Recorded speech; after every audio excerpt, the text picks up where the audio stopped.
live right now. So, and I think we're live now. Okay. Just give me 1 second. I'm just going to hit record. Shit, why isn't it letting me record? Okay, perfect. Hey guys, welcome back to another episode of the Typical Skeptic Podcast.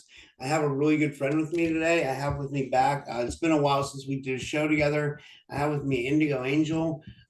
She's the ascended entity as IndigoAngel. This would be a higher self aspect of her soul to transcended her human within has become the angel incarnate on Earth. She's a midway portal receiver transmitter to the galactic code of the quantum mathematical, geometric, electromagnetic, tonal, radial, photonic, elemental spectrum, light, and sound frequencies of the original crystal orders. And she will get more into her bio too, but it goes on. But like she really goes deep into a lot of like esoteric and spiritual topics. And today we're going to be talking about the afterlife. So I think it's going to be really interesting. And Indy, thanks for coming back on my show. How are you? I'm doing really good, Rob, and all is well over here down in Picola. And yeah, this is going to be, I think, a topic we haven't got into before, huh? Yeah, I don't Yeah, think we've, we have. we've never spoken on this. This is something that's, you know, all within the mysteriousness of our existence between life and death and rebirth. So yeah, it's a good topic to get into, isn't it? I have a lot of questions on it. You know what I mean? I'm like really skeptical about the afterlife. I mean, because like, especially when I think about like, I'll just tell you, like when my dad passed away when I was 21, I was hoping that like I would get like a sign from him, and I didn't really get many signs. Like I think he tried Hmm. to come to me in my dreams. And I think that's what happens a lot of times. I think a lot of times our loved ones will come in our dreams, but it's not guaranteed. But then some people will have really vivid like dreams of their loved ones, or they'll have like signs like a bird will come, or some kind of animal, a crow, a raven, or something will come to them, and they'll take that as a sign that that's their loved ones, or or any other kind of animal, or there's even other signs. But then you could also get into like near death experiences, out of body experiences, past life reincarnation, regressions that give evidence to the afterlife, if you want to think of that. But it's I'm still a little bit skeptical of everything. But I mean, what do you think? What do you think of this topic? Like, what are your thoughts on it?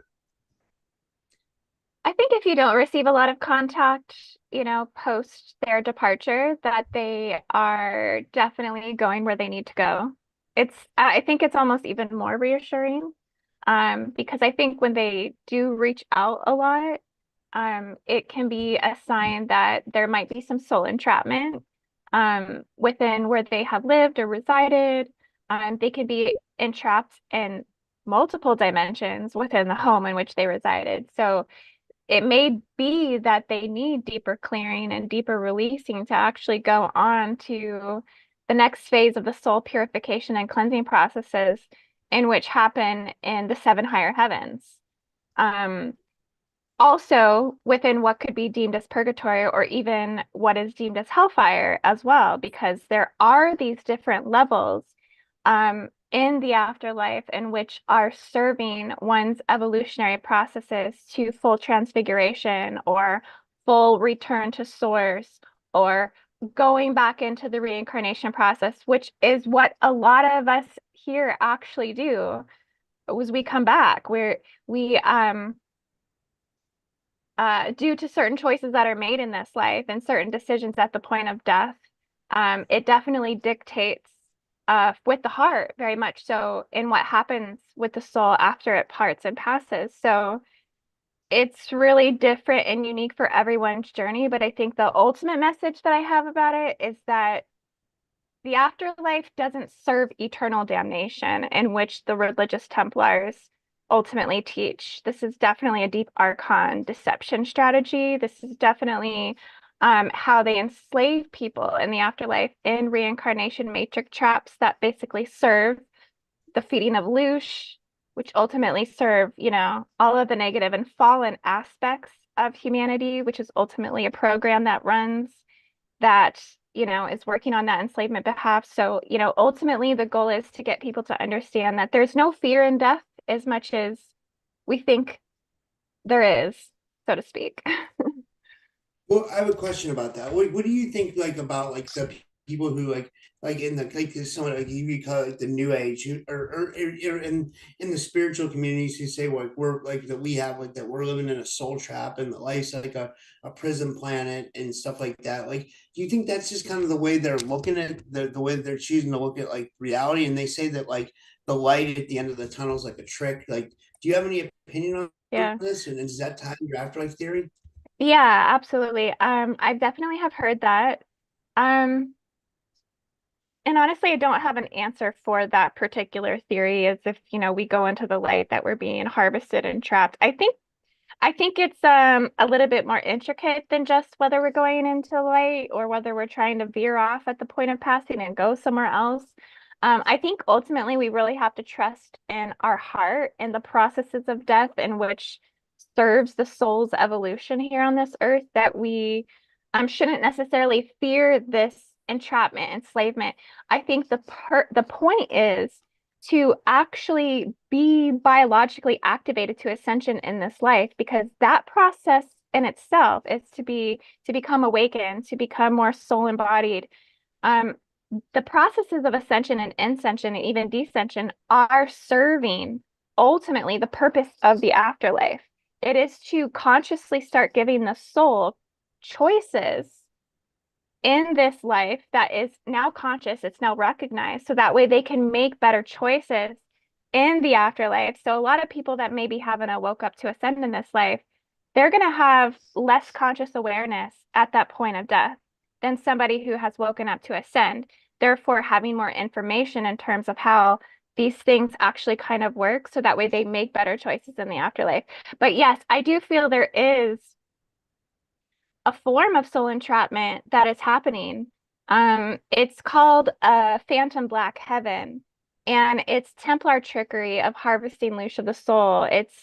And they targeted the promised lands, and they're running an inversion. So it's into an antichrist reality, originally created by Archon ranks and ultimately Black Sun Army generals. It's supposed to be a universal shadow body.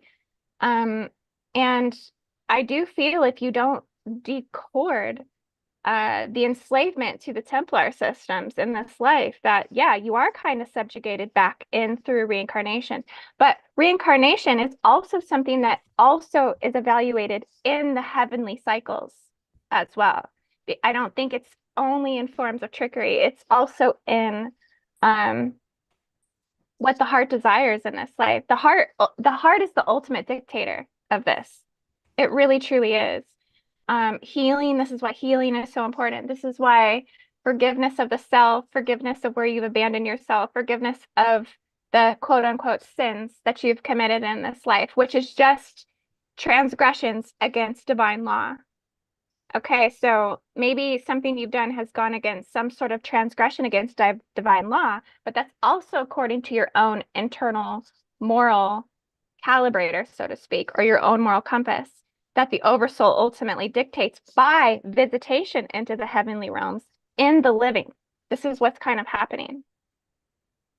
The Oversoul is constantly preparing the consciousness and the body and the physical consciousness for the point of death, for its full transfiguration, which is really crazy. I didn't even realize this until maybe like a couple weeks ago when I started to see it in session work that I was doing with other people, where I would see their oversouls actually leaving and going off into the first harmonic realm of heaven, or going off into the fourth harmonic realm of heaven and doing cleansing work in those realms, and then coming back to the body and purifying and relieving the burdens of the soul.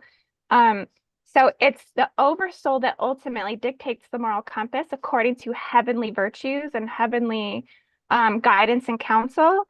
But that oversoul can also be veered in wrong directions if it's not able to access where it needs to go to mediate those disciplines for the human being, basically, if that kind of makes sense.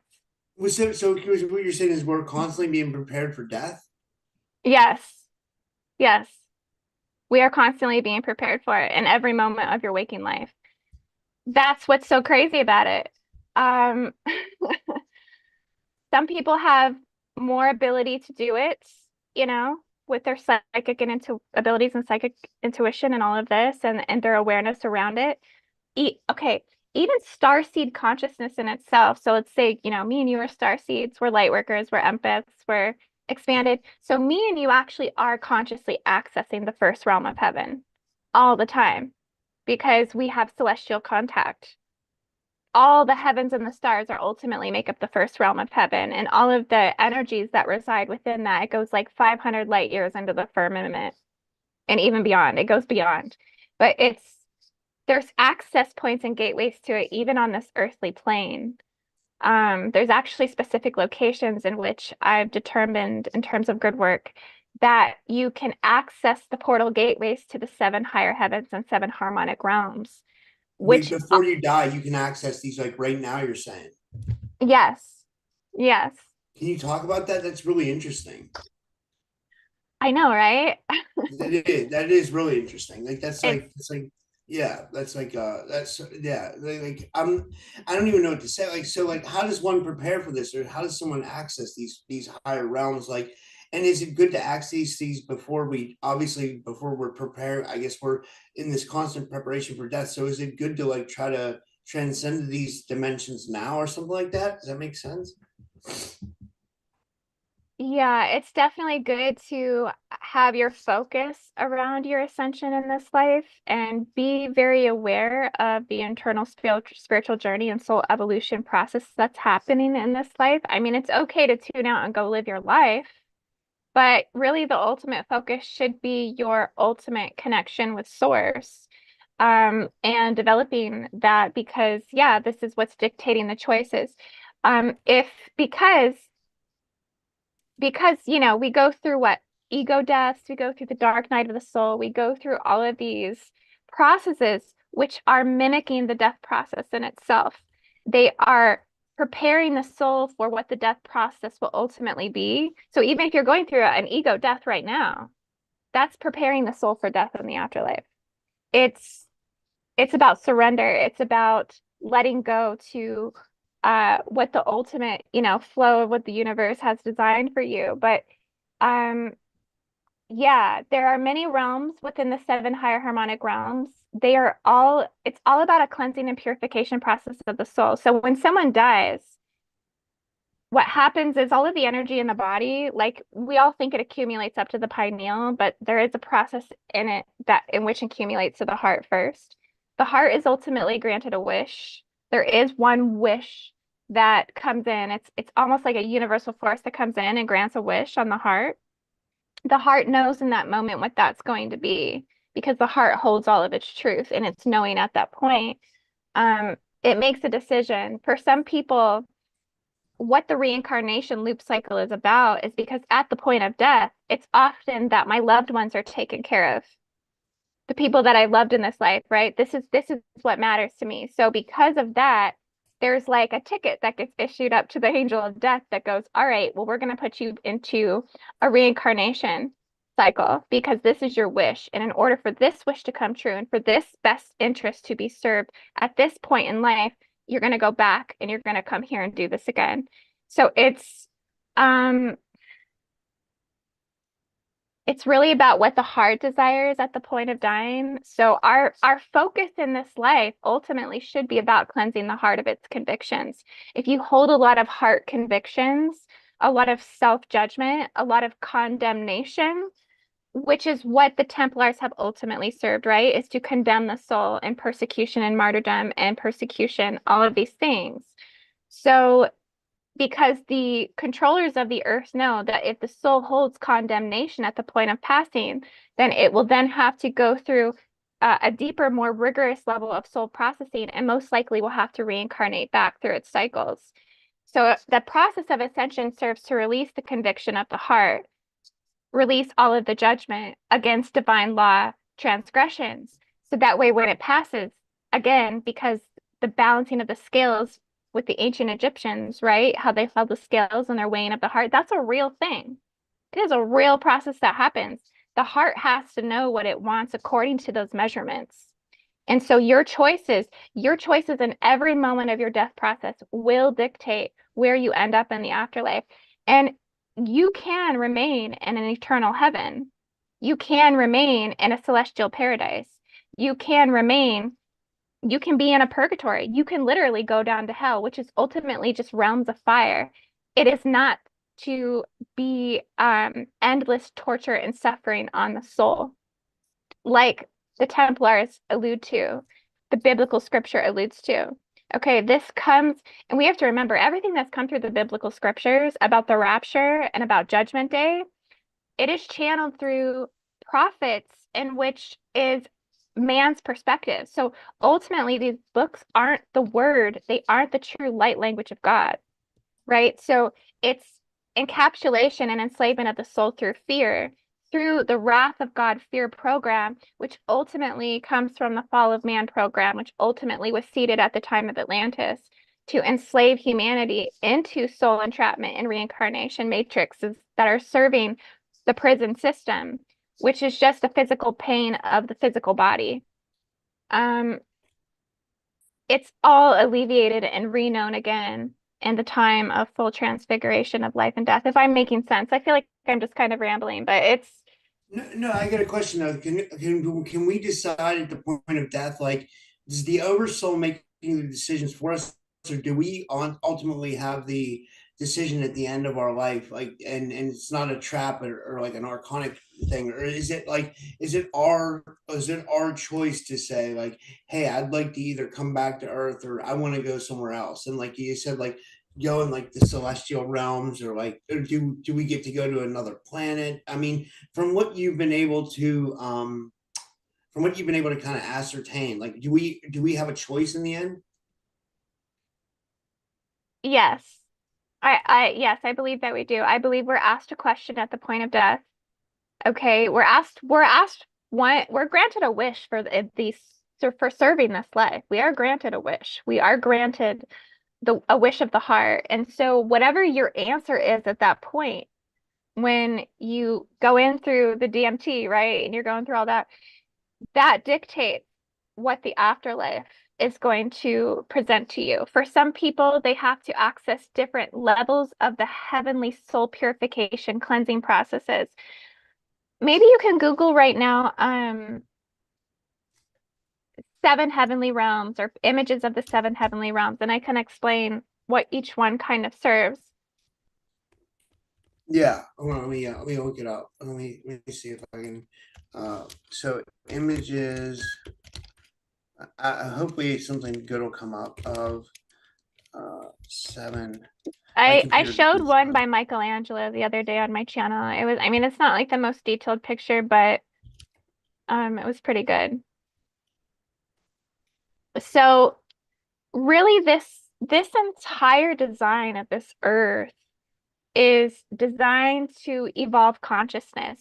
Your consciousness is not your body. Let's just put it this way. Your consciousness is not your body. Your body is your vehicle, but your consciousness is always aware. Okay? It's always around you. It's not actually in the body. It's in the body, but it's all within your field. And then it taps into the infinite mind field. So it's extensions of consciousness realization, but it's not, your consciousness is like its own energy, basically. So even if, let's say you were to get shot by a bullet right now, Rob, okay, someone held a gun and just shot you, what would happen is your body would feel pain, but then it would immediately go into protecting your consciousness. So you would have like a pain receptor thing that would like shut down. So you no longer experience what the physical body is going through, and you would just go into pure consciousness. You would start to become the observer of the process that was happening, and you would watch yourself go through it, but you would not be in a state of fear because the consciousness field is all knowing. So your consciousness would just observe the process. That is important to know. That everything here and how life and death transpires is ultimately designed to protect the consciousness evolution, the soul's evolution here on this earth. So that's all that's really, really happening. Yeah. Well, that one right there, where did the the first term one. 7 foot? Yeah, the black and white one. I mean, that I think that's the Michelangelo picture. But you can see you have the hell realm, purgatory, which those realms are serving as they're fire realms. Well, the hell realm is fire realms, but the purgatory often is sometimes a torture realm.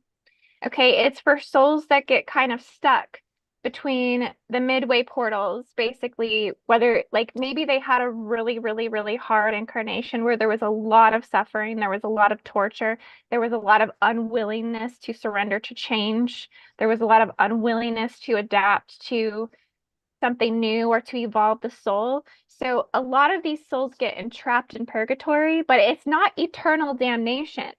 They only have to go there and serve there until the soul actually learns. Okay. Same with hellfire. It's not a rotten torture for eternal damnation. It's a fiery realm. And what does fire do? Fire transmutes. Fire transfigures.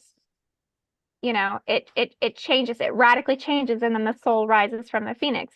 Once, if the soul has been marked to go into these realms, it does have to go in there and serve for a certain period of time. It is not eternal damnation like biblical scripture wants you to think. It's all a cleansing and purification process that ultimately elevates the soul to the next levels. And then it goes into the 7 higher harmonic realms. So these 7 higher harmonic realms, in the first realm, it's where you are, connecting with the angels, you're connecting with the celestial heavens. They are aiding most of the living in emotional, spiritual matters, and the oversoul can access the first realm the most. Now, in the second heavenly realm, this is the Christed realm. So this is where the ascended masters basically live. A lot of people actually meet Christ in the second realm. And this is a very Buddhic and Nirvana realm. And this is where a lot of false beliefs and condemnation start to dissolve off of the soul. So this is where like everything that the human believed in this life to basically dictate them as bad or fallen or as impure, this is where the soul is cleansed. It's washed entirely from impurity.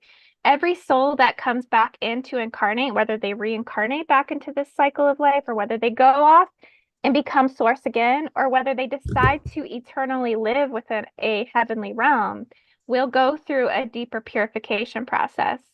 So the second realm is really important. The third realm, this is where they handle a lot of evaluations of the burdens of the soul right after death. So this is where a lot of the measuring of the heart happens. This is where it distributes the soul as needed to be upgraded. And actually, the angel of death resides in the third realm. So for some people, the soul is already visiting the angel of death. Okay.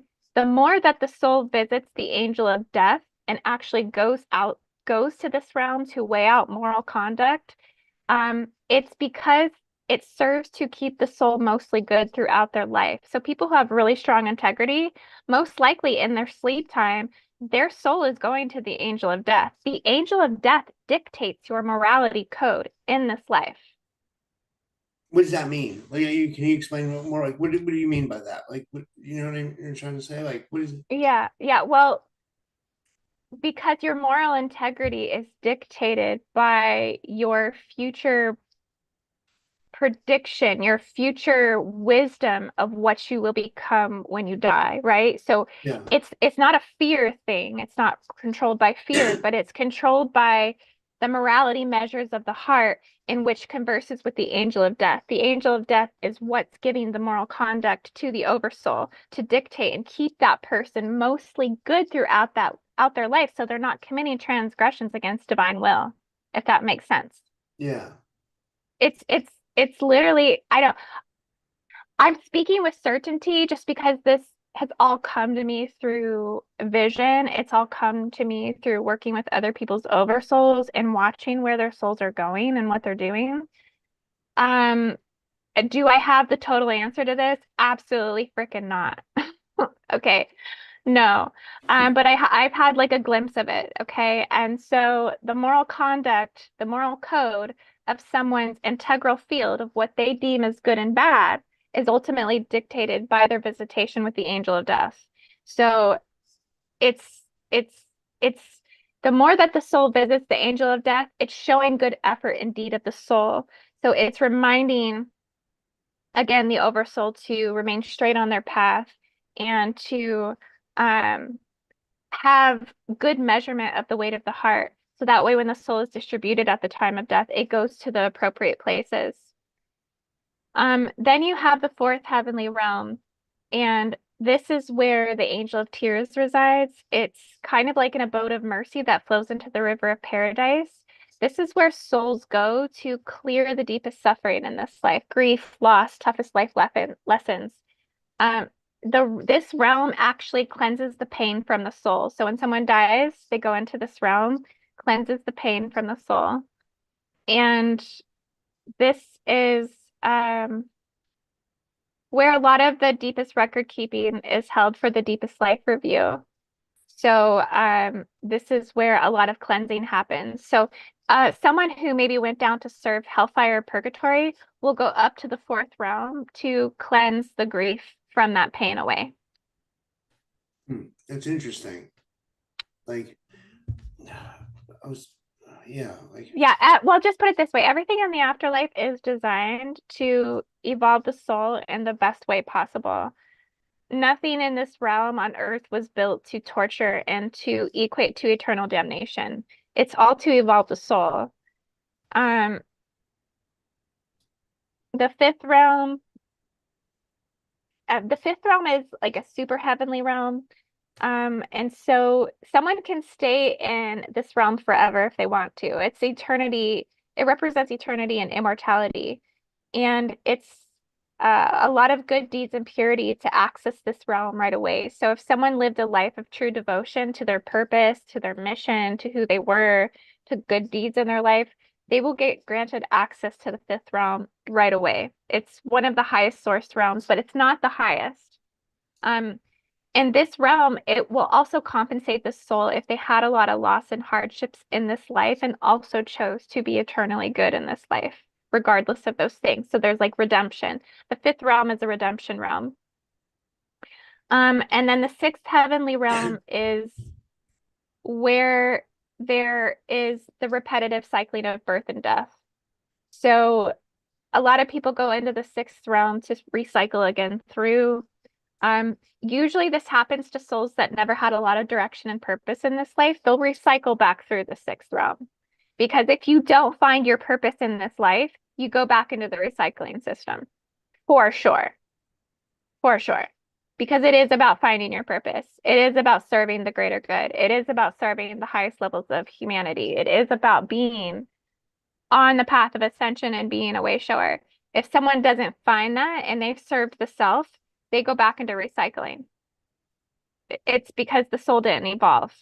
The soul did not evolve to a higher level of consciousness. It has to come back. So it's really for like they call them like wandering people, wandering souls. Um, and it's not a negative thing. There are entrapment realms that happen, okay, shadow realms. And this is what the battle of good and evil is over. It's about these souls that they're trying to entrap, right? Because we have heavenly processes of reincarnation, and then we have inverted and hijacked processes of reincarnation in which serve the shadow and phantom systems. So it's happening on both sides of the coin, so to speak, but it's a lot of the Hindu and Buddhist philosophies believe that it takes 49 days to be reborn. So once someone dies, it's 49 days. The soul goes through the six heavenly realms. It goes through changes, and then it guides the soul back into the realms of rebirth. So the realms of rebirth are another realm outside of the seven harmonic realms. So there's a whole rebirthing process that happens if it's getting recycled through the sixth realm. that's interesting. Like, so, and like, how do we know where we're going to go when we die? Like, does the soul already know? Does it just like gravitate towards one of these heavenly realms or purgatory or hell? It's well, the Oversoul technically knows, yes. Parts of the Oversoul do technically know. most beings are not super conscious of that, so they're not going to be able to necessarily dictate that. But it is at the point of death when the heart is evaluated. Okay, what does the heart hold? What is the wish of death? What is the wish of death? Because we are asked that question. It is something that is granted at the point of death. The soul is asked, what is it that you want? What is your deepest heart concern for your existence? When we're about to tether, we're about to cut this astral cord and cut you free from the enslavement of the earth. What is it that the heart desires? That choice is what dictates the afterlife processes. Um, I don't know how that works specifically. I just know it to be true because I've seen it. I've seen it through my own near-death processes. I've seen it through tapping into other people's fields that there is because the organs hold all of the memory of the soul. So as one dies, electrical impulses are basically emitted from the organs that travel into the consciousness field to evaluate what is stuck in the organs. So the organs are actually one of the most important processes in the death process. If it's holding on to anger, resistance, torture, not wanting to leave, um, drudgery, regret, vindication, attachment to the I self, the soul will go through a hellfire and cleansing process. Yeah, it goes through fire transfiguration to basically cleanse the soul of those things, which has to happen. And then it's still giving opportunity, because it's not eternal damnation, to then go through deeper levels of assessment of the soul and evaluation of the soul to get the soul where it needs to go, whether it's coming back again for another round or whether it's needs to hang out in some of the heavenly realms for a while to aid the soul in its evolution. But it's just about developing the consciousness field, ultimately just about developing consciousness in the soul. That's really everything was designed to ultimately aid those processes. I'm not sure if I'm answering the questions good enough. Yeah, you are. Yeah, you are. You want to? Should we ask the audience if they have any questions while we're doing this? So, Yeah. guys, you've heard like what Indigo Angel has to say about the afterlife. Like, if you have any questions about the afterlife or the afterlife process, or if you feel like we're in a soul trap or something like that, and you have a question about that or whatever, you can put your question in the chat now, and we'll get to it. And then, and yeah, yeah. But so okay, where did you want to go next? Are you having a course on this soon? Or are you? Because I know you're having a course soon, right? Or no? I am. I haven't put like an ultimate date on it yet, but I'm going to be doing a Gridwork Facilitator 2 course. I was supposed to do it at the end of March, but I'm getting closer into March and I just don't have my ducks completely in a row, so I might need to push it out into April a little bit. But yeah, my next course will be a Gridwork Facilitator 2. Um, it's just been such a hard couple months.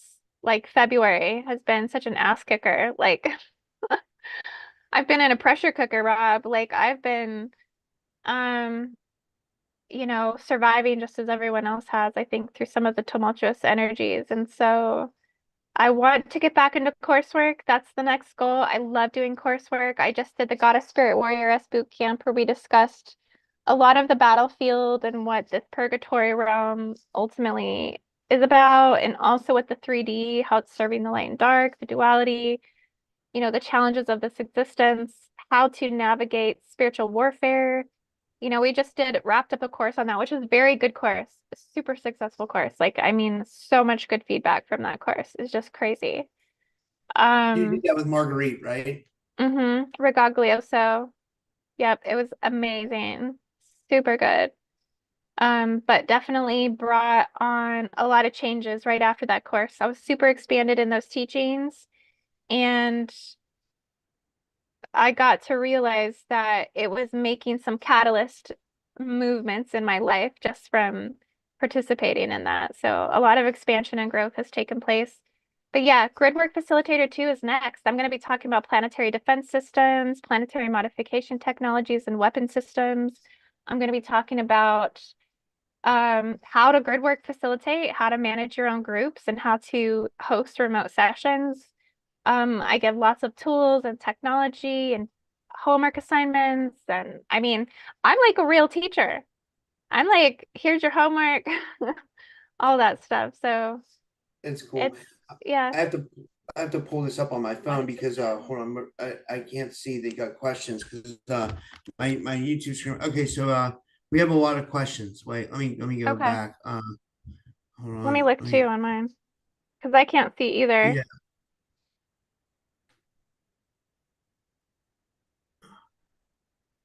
Okay, so the first one's from Sovereign Cosmic Wildman. I'm not sure if it's about this or something else. Does Indigo Angel know anything about this substance called Starfire?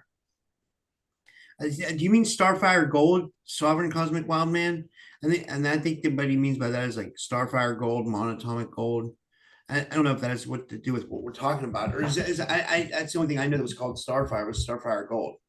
Is that what he means? I'm not sure. I'm not sure either, but I mean, fire is definitely used a lot in the afterlife. Fire, okay, does Indigo Angel know anything about a substance called Starfire? It's so interesting. I actually just touched on Starfire the other day. I seen it when I was channeling something. Um, I'm supposed to be getting some. it's definitely something that you can access in the first heavenly realm. Definitely Starfire. I do know that that Starfire quantum may be a part of the actual like incarnation itself. So as the soul comes through rebirth or cleansing process, like reincarnation, it comes through Starfire. And that there's an activation of the star code and the star blueprint and the star genetic makeup when it comes in through incarnation. So it may be connected to all of that. Yeah. Um. Oh, we'll go to the next because he says now that I think of it, he said I think you're right, Rob. I think it's a variant of Ormus, which is monatomic gold. It's I mean I've had it before. It's good. It works. I don't know to what Mm, degree it works, but I mean it does. okay. I have some coming in the mail now. Is there a company? I wasn't thinking about tangible. I was thinking about like holographic. Yeah, like But esoteric, yeah. like Hmm. yeah. Um, but that's that's about what I know about it. It's interesting for sure. It has a lot of good properties. Like they say, like the Anunnaki use gold to like elongate their life. So but my only question is like, what's the quality of like what we're getting now on the earth? You know what I mean? Because a lot of people are making it, so you have to really watch where you get it from. That's all I would say. Like if that's but I'll go to the next question. This was one from Dean Thorpe. He says, question: does it as a whole, as described here, feel like love? I think he means the afterlife. Say that again. He says, Dean Thorpe, he says, question, does it as a whole as described here feel like love? So I think he means like the afterlife process. Does it feel like love? Yes.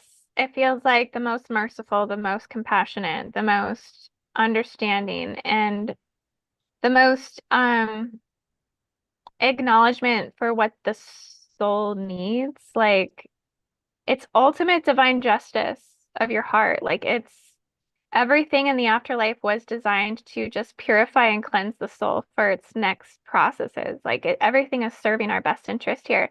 There are more angels that have incarnated over evil in this entire existence, and the angels never fell.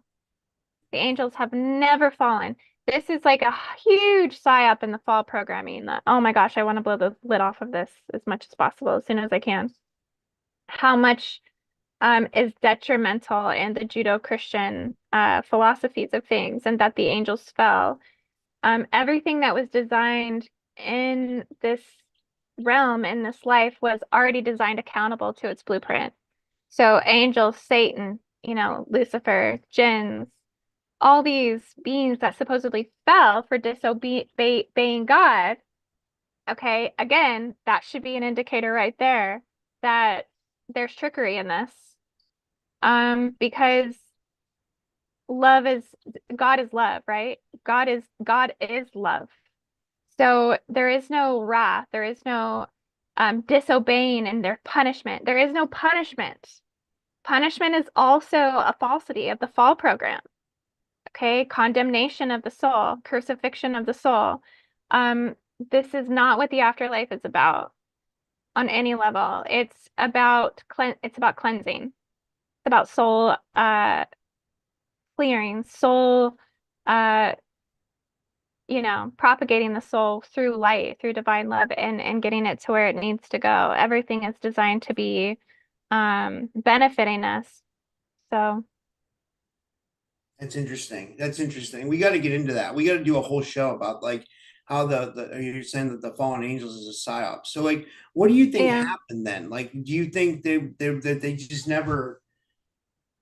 So if they never fell, like, what was that whole all about then? Like, what do you think they were trying to like do, or like in a bigger picture, like the psyop? What do you think it was? Like, was it more to like portray like a I am still breaking this down so much. Like I need better resources. I feel like I'm running tight on my own resources of like where to look for like true answers because this is coming from somewhere inside me that's just being like intuited, where it's like I'm looking at all the material overall in general. I'm looking at the Bible. I'm looking at the Quran. I'm looking at the Voyagers. I'm looking at Lisa Renee stuff. I'm looking at all this shit that everybody's put out. And I'm just seeing the total conviction in all of it. It's these conviction codes. It's this eternal damnation. It's this fear of the wrath of God. It's punishment. It's sins. It's just a lot of negativity around where your own moral code may have fallen into, again, a transgression against divine will at some point. But it all recycles around Atlantis. There was something inserted and incepted. It may have to do with the J seals. I think that's a contributor to it to some degree is the installation and the modification and manipulation of, Anunnaki DNA. Um, Given that the three Abrahamic religions descended down through the priests of Enlil and Ur. And so there is a lot that the soul carries in terms of deep, deep, deep, deep, deep burdens and convictions that will not allow them to feel abundant, will not allow them to feel worthy of something bigger or better, or the entire wealth of the earth itself, or even that they even belong to this land. There's so much that has been taken through this fall programming that somehow descended and incepted itself through Atlantis, even though it wasn't its beginning point, because again, everything was already created accountable to what it was supposed to be from the beginning and the point of creation. So I think it has something to do with the development of our brains and writing. So once our brains got bigger as Homo sapiens and we took on the ability to write, this is when doctrine came available to people. And then so this is when man's spin on eternal damnation, man's spin on what is right and what's wrong somehow got propagated into the timelines. Yeah, I think it's something that came through Atlantis. Um, but it definitely goes back further than that. But there is definitely a fall program that is running. And everything biblically speaking that has come forward, religiously speaking, according to the Templars, equates to that fall programming. Because God is not eternal damnation. God is not judgment. God is not conviction. It's a complete false doctrine in which just propagates suffering of the soul. And they know that. They know that suffering equates victims of reincarnation and matrix harvesting and traps and disallows the soul from finding its purpose. So that's what they did. that's interesting. Without pointing the fingers, that's what they did. Yeah, we have more questions. These are, I think these aren't, these are just like more like basic or not basic questions, but like questions like not related to the afterlife. But this is a good one. This one's from Don Rogers. He says, question, this is a good one. He says, question, what kind of psychic protection should people use before attempting to travel beyond the human density?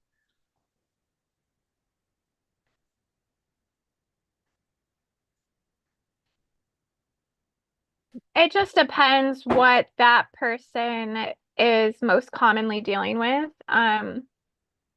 Understanding how things work within the interdimensional realms of battle the most common tactics in which, entity forms, satanic forms, Luciferian forms, archons, whatever the heck you want to call them, they're all the same thing, negative aliens, they're all like a different variation, just with a different agenda and a different intention, is to understand in which how they get to you. So a lot of it is through penetration. They penetrate you.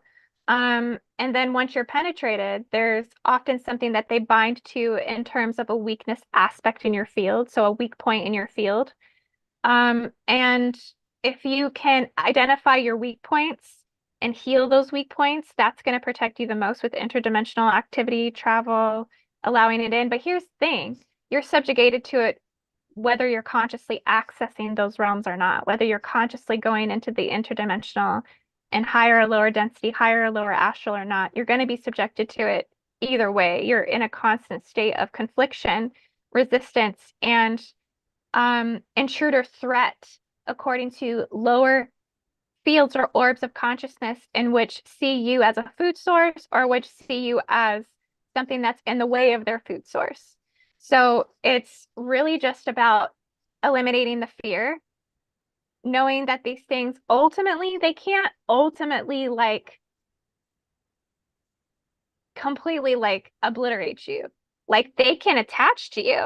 They can hold you for a certain period of time, according to the weaknesses in which you hold in your field. But ultimately, they can't enslave you forever, especially if you have strong divine will and strong consciousness within you. So it's really all about what spiritual protections you feel have the most value to you. It's different for every single person. What has worked for you and what hasn't. For me, lately, if I'm doing grid worker missions, like I'm wearing a freaking garland of garlic because I'm going up against like real vampires, like real bloodsuckers. But really, I like to place internal relics and shields. I like to fortify my inner resilience in my light body as much as I possibly can by installing even weapon systems, swords, scythes. I wear the shield of Medusa. I internally don't go into those realms without knowing that if there's something that I'm going to have to battle. You have to be prepared for that. And just don't let fear rule you, ultimately. Know that your evolution and your soul expansion of who you're becoming is self-experimental.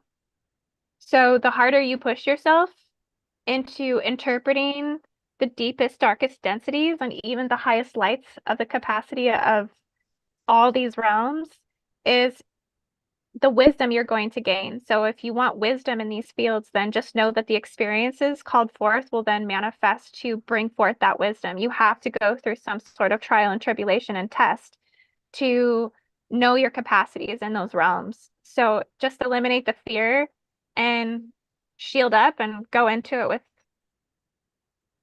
with all your armor on, basically. Yeah. That's a good answer. I like that. This next one is from Sovereign Cosmic Wildman. There's a lot of questions.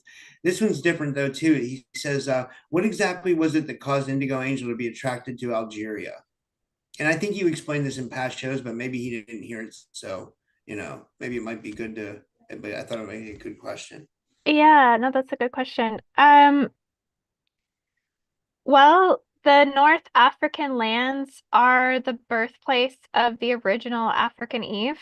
I mean, this is where our oldest and most ancient goddesses have basically resided and have been born, like Neith, like Tin Hinan, um, you know, Tanith, goddess Isis. I mean, everything comes from the North African region. So why would you not go to North Africa? I mean, Algeria, Tunisia, Libya, this is the birthplace of the Divine Mother. This is where the Mother Grid expands. This is the apex of the Swan Grid. This is where the diamond codes and the diamond architecture expands out from the land grids.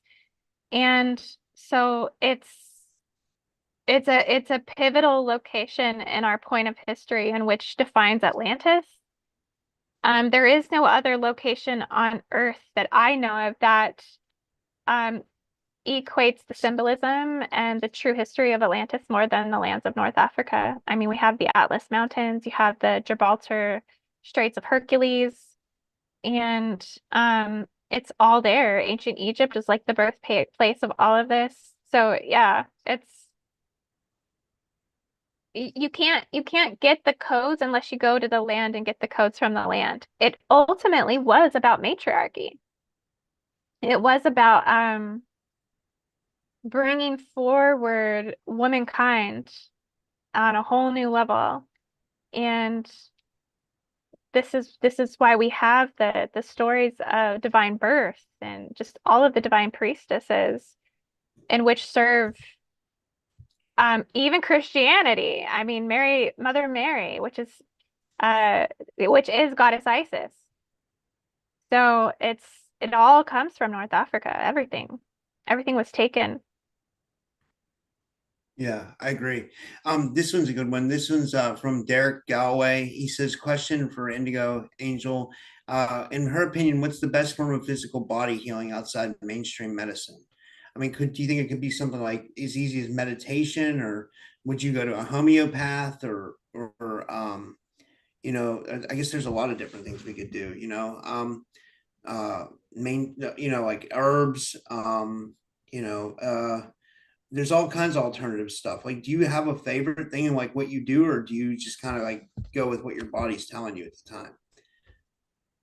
It's definitely different for each person and like what they're kind of dealing with in terms of their physical body ascension and those rigorous cycles in which are manifesting symptoms or, whatever it is. Like, are your energy levels really low? Is it your light body field is really weak? What is it specifically? Because that can kind of help guide you to something. I mean, I think obviously, I mean, if you're really hurting and down, I think physical body therapies, like where you have hands-on therapies, Reiki, body work, massage, um, acupuncture. I mean, obviously, those things are so healing. Um, but meditation, I mean, obviously, a lot of meditation, a lot of talking to your DNA. Your DNA responds, giving your body all of the rich nutrients in which it needs, healthy foods, things like this.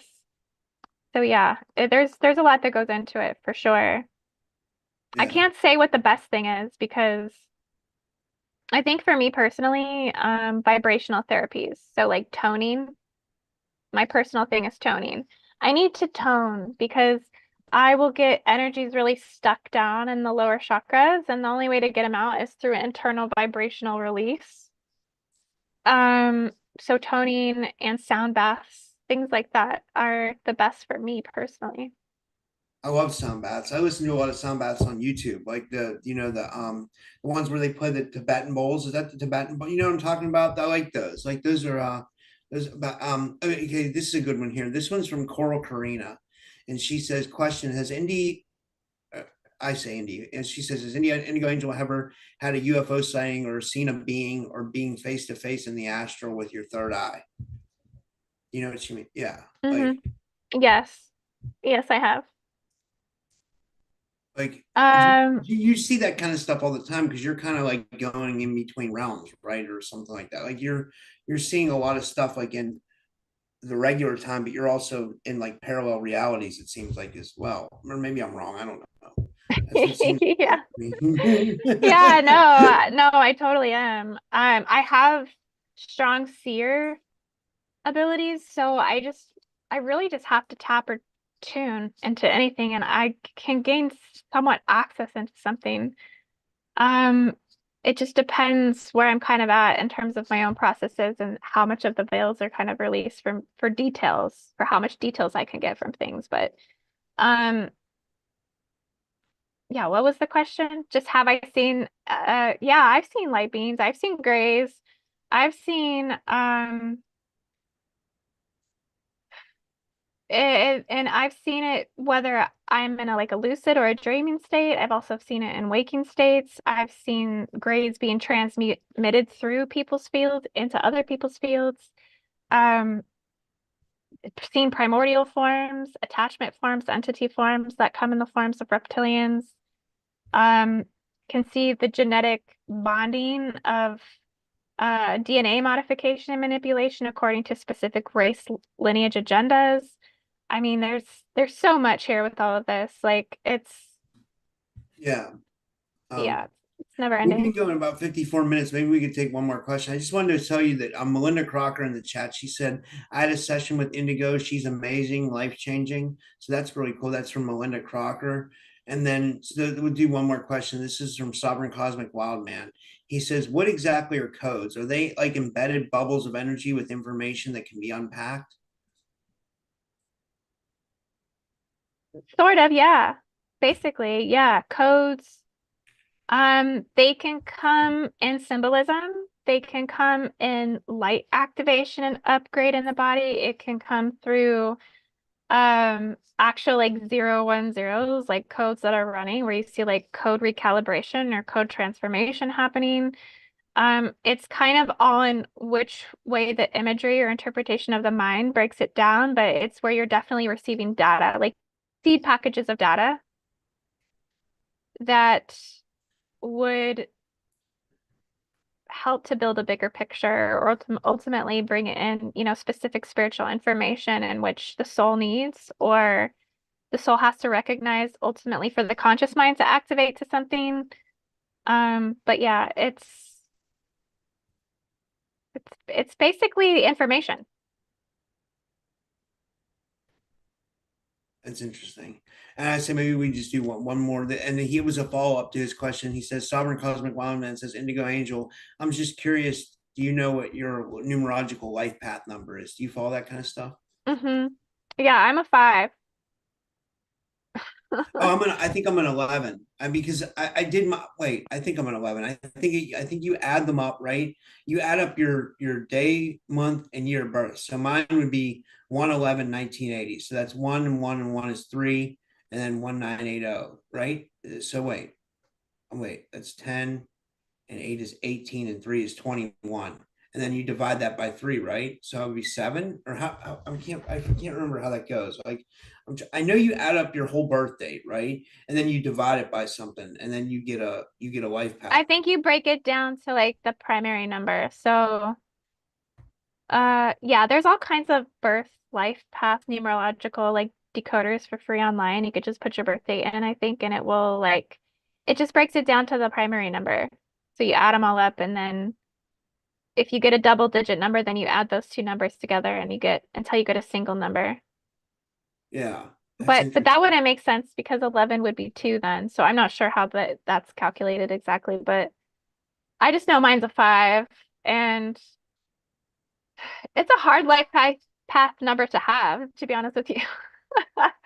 Because fives are very we're transmigrational. We don't stay put for very long. There's a lot of exploration, there's a lot of moving around, there's a lot of life changes and adaptability that has to be acquired. Um, so yeah, they're ruled by Jupiter and movement. So a lot of movement, and they also hold speaker codes. So fives are meant to be speakers. So they hold good qualities with language and being able to transmit information. But they're not like super manifestors like an 11 would be. 11s are like just really in alignment to manifestation. I think fives have to work a little bit harder at manifestation. It doesn't come as easy. But yeah, I Yeah, like being a 5 though. I try to pay attention to fives. But 5, it's like a blessing and a curse. It really is. 5 is a blessing and a curse. Oh my gosh. so it says results for one. I just did mine on a life path calculator. I think I was right because it says results for 1/11. Your birth 1/11/80. That's my birthday. It says your birth month 1, your birthday 11, and then 80. So that's 1980 is 18 equals 9. So it says your life path number 1 plus 11 plus 9 equals 21 divided by 3. So I'm a 7, I guess. Okay. No, it says learn more about your life path number 3. Why does it tell me 3? I guess I'm a 3. Oh, I don't know. It says It says your life path number is a vibration of independence, of self-creation, and communication. Those with the life path number 3 tend to be charismatic, charming, and witty. You're more expressive, upbeat, and creative, and you're such more likely to be drawn to pursuits that will act in the outlet of your artistic talents. Well, that makes sense because I'm kind of doing something that's like related to my artistic talents. So I guess there's a lot of truth in that life path stuff number. I don't know. It's Yeah. interesting for sure. Um, yeah, I definitely like to follow the life path number as well. That and yeah. astrology, but at the same time, astrology is just so all over the place. I prefer Starseed astrology versus Western or sidereal astrology. Like actually finding out what specific star system did you align to according to those degree markers? Which star system exactly? Because when you're looking at it in terms of the 12 astrological houses, you're already looking at it in a form of deception because they're missing so many astrological houses with the Fuchsius and um, with counting out a lot of the other Ptolemaic astrological systems. It's so much more intricate than just the 12 astrological houses. And so I prefer like more detailed scope or perspective of astrology. And I feel like starseed astrology is the best way to kind of calculate those findings, which is So something how which is about something that I offer if people want starseed origin reading. that's awesome. I just wanted to talk real quick about like what happened to me today because like I feel like I kind of have to share it. Like my audience is really kind of accepting, so I'll just tell it. I'll because you were probably surprised when you heard from me today. Like so last night I was up till like 2 in the morning. I was doing work on my podcast. Like I had a lot of emails to catch up on, so I was only up till 2. But then I tried laying down and I was using the HemiSync binaural beats. I was trying to have an out of body experience. And I remember as I was sleeping, I kept like waking up and I would be in the vibrational state, but I wasn't getting out of body. But so I just kept waking up throughout the night. And I had the binaural beats kind of playing over and I had it set on loop. And then like this morning, kind of like I had a healing done last night. So I'm trying to put together what happened. But then I woke up this morning and I felt like someone slipped me a roofie because I was just like out of it until now. Like I literally slept on and off until now, until you called me and you're like, "Hey, weren't we supposed to do a show?" And I'm like, "Yeah, we were." I was like, I was sleeping. Like I don't know what happened. I don't know if I was messing around with too much of the binaural beats and I had an out of body experience, or if it was because of the healing I had last night that took an effect on me, or if it was just because I was up and working, or if it was some kind of targeting thing, you know what I mean? Like where, maybe I was targeted and like I'm not, I'm trying to piece it all together, like what do you think after what I just told you? Because you're pretty observant and you can kind of figure things out. So I just kind of like, I mean, you think it was just maybe a combination of things or like, you know? Yeah, it sounds like a combination. Sounds like you definitely the healing component is what I had got, as your body was going through like deep reparation, deep rehabilitation, um, deeper levels of, you know, just staying in a longer state of a REM is what I'm kind of getting, that the REM was really important Yeah. as that drops on the floor, whatever I that was my was. vape. I dropped my I dropped my vape. But Okay. Okay, maybe it has something to do with the vape.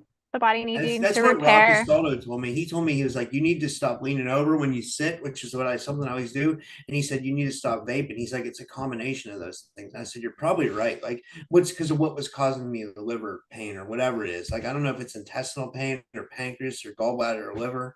It's just I know it comes back every night, and then every night I'm usually messaging Priscilla like in need. I'm like, hey, can you? And I hate doing that. I feel bad. I always message Priscilla and Selena like and I'll say, hey, can you please heal me? Like, because I can't do it myself, and they're usually really nice about it and they do help me. But I just feel Mm. weird like having to ask someone every night. Like, I wish like I was healthy enough to where I felt good enough to where I didn't have to do that. But it's a pain that like causes like it's a pain like so bad that like I can't even like I can't even focus on my work. You know what I mean? I've Yeah. tried to go to the doctor. They couldn't figure anything out, so I don't know what I hope it doesn't come back tonight. I don't know. So that to me, that almost seems like a tax, you know what I mean? Or some kind of targeting. Because like, why Yeah. does it always come back tonight, Also discipline. There's also Yeah. something within your field in which like your ability to really tap into deeper levels of discipline within the Oversoul. So there's like some sort of detachment cording going on from the heart and the third eye to the Oversoul, where things have been kind of dismantled, is what I'm kind of getting. Um, and so your discipline isn't as strong as it needs to be. And this is from years of attacks. This is from years of um surviving, being in survival mode. Um, That makes sense. That makes sense because I'm constantly in survival mode. yes, yes, I really yes. am. Like, It's like the fight or flight is coming in. So